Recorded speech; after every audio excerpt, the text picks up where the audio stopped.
Hi guys, I'm Asif Ali and watching CGHOW video. Today I created this very simple sword effect or sword trail and this looks fine. So let's start this tutorial from scratch, and if you haven't subscribed my YouTube channel yet, please subscribe it.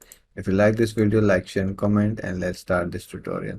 So let's start this, and first I'll just create a exponent height fog. So I will have a gray map.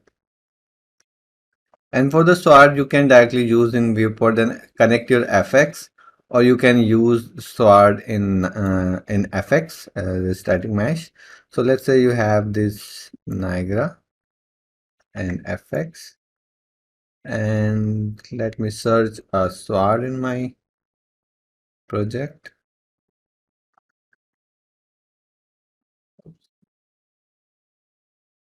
So these swords I have. Let me search this one. I think the pivot is here.